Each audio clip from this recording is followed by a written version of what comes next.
what are the three big priorities for their commercial work in Europe? It's TTIP, big data, and smart cities. Right? And it's being promoted by U.S. Department of Commerce in Europe. Right? I mean, so clearly there is an organized agenda, and there is no other way that I can imagine that does not involve us trying to impose some barriers and limits in the way of this liquidity that has greatly increased thanks to the ability of these firms. You know, they firm like vacuum cleaners. They just come and suck in all the data that they can, right? And I think we need new carpets, right? I mean, like, there is no way for us to continue with this logic because ultimately they will suck in everything. Right? So I'm more than happy to see cities experimenting with different models of data ownership. I'm more than happy to even see it partially done at the national state level, even though we don't really have successful models of that happening. What I think we should resist is this extremely also populist response when we're being said that it's going to lead to the balkanization of the internet.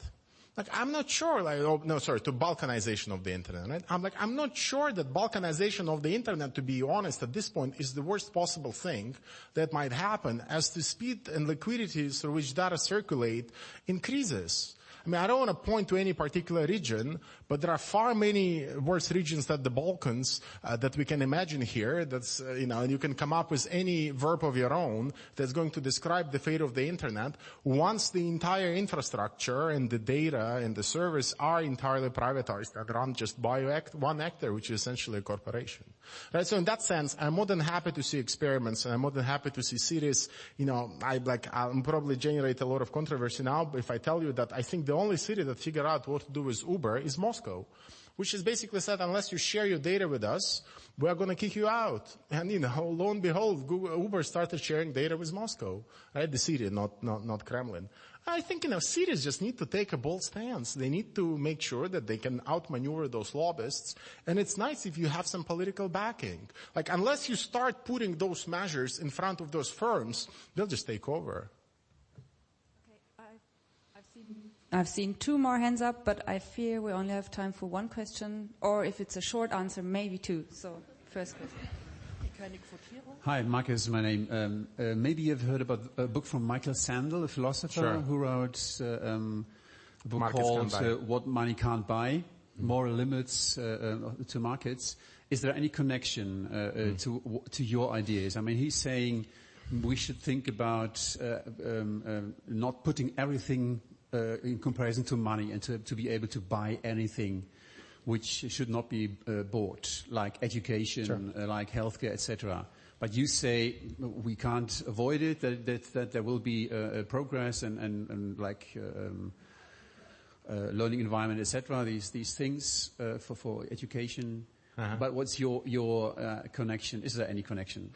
Yeah, I've read Michael Sandel, and I've enjoyed that book. But you don't need a profound treatise on moral philosophy to understand that basically there is very little empirical experience that shows that something like healthcare or education can be provided efficiently to the benefit of all through private players. I mean, we just don't have that empirical data. I mean, you don't need to go to the lengths that he does with moral philosophy to make that case. So, I'm in broad agreement with the conclusions. The methods, I think, are somewhat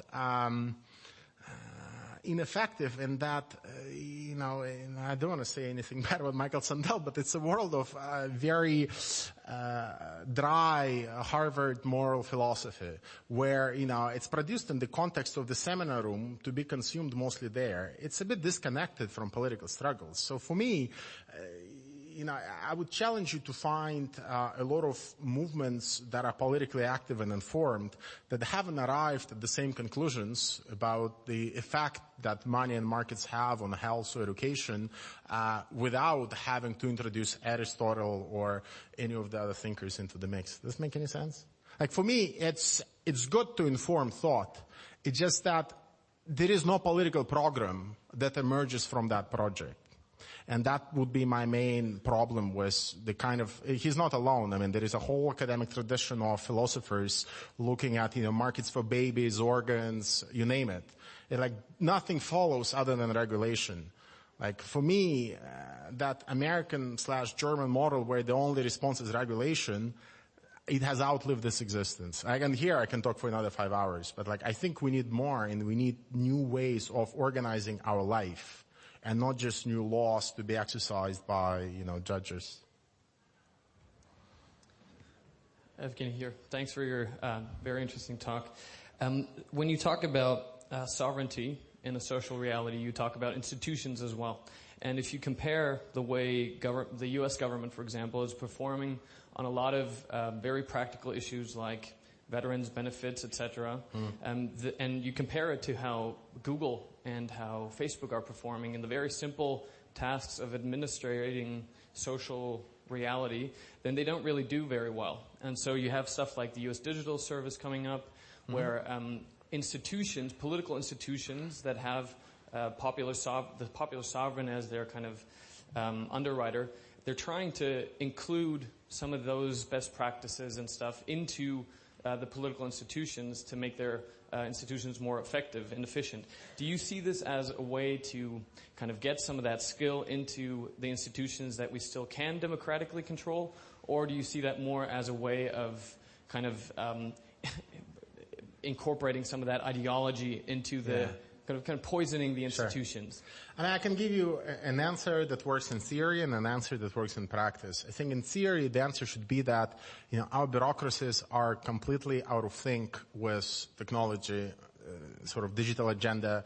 They have no capacity to generate any excitement amongst anybody, and that has been the case for a long time. But clearly, when you have to compare your government office issuing you, a driving license or something of that kind with the efficiency you get from Google and Uber, clearly you would say, my God, I'd rather be with Google and Uber. Right?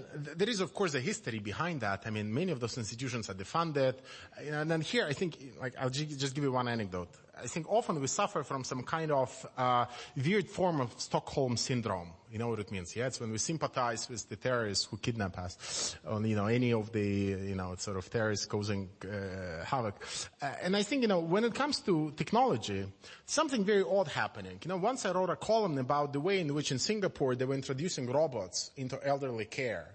So, a lot of aged people in Singapore are now basically cared for by robots. And I said, well, maybe it's not a good idea. And then, the responses I got to that article were very interesting, because people are saying, well, but have you been to an actual hospital somewhere in Britain? Have you seen those caretakers who have to take care of, 50 people, never pay attention to anybody? I would rather be cared for by a robot. And, I thought about it and said, yeah, that's probably right. But why do you sort of incorporate the logic of the oppressor, so to say? Clearly there is a history that has led to de-staffing in that hospital, and that, there is a very actual reason connected to the budget of that hospital, which results in one caretaker being spread around 50 different patients and not just 5. Right? The problem is that we take a rather ahistorical comparison here. So we take our public services as they are and not as they could be. We think that they are what they are because that's how they can be and they cannot be otherwise. And then, of course, we compare it with the efficiency of Silicon Valley. If you don't pay taxes, you can invest a lot of money into innovation. I can assure you, you can develop the most fantastic product if you pay as little taxes as Facebook does in the United Kingdom. In 2014, Facebook tax in the United Kingdom, £4,000. Pretty low. If you have all those resources, you can become very efficient and slick, especially if your competitor on the other side is somebody who is defunded. That said, I think the answer in practice is that situation is, with the public sector at this point, unreformable in most of the European and American sort of region, right? Which means that you have people defending their turf and nothing else. And anybody who comes there with any kind of creative ideas how we can go beyond neoliberalism, move to a new data economy, they'll be shot down by the people protecting their turf. And at this point, it's in the public sector that, neoliberalism has its most allies in many countries. That said, the situation is difficult. I can't tell you how you reconcile the two. At this point, it's hoping that somehow the old generation dies out and the new generation comes there with a different ideology and with a different set of values. The only other option is to do precisely what Silicon Valley wants us to do, which is to say, let's just replace all those bureaucrats with the Silicon Valley startup guys, and they will run the show. And I just don't think that that is necessarily what we want. And if you look at the launch of, I mean, I don't know how much you followed it here in Europe, but,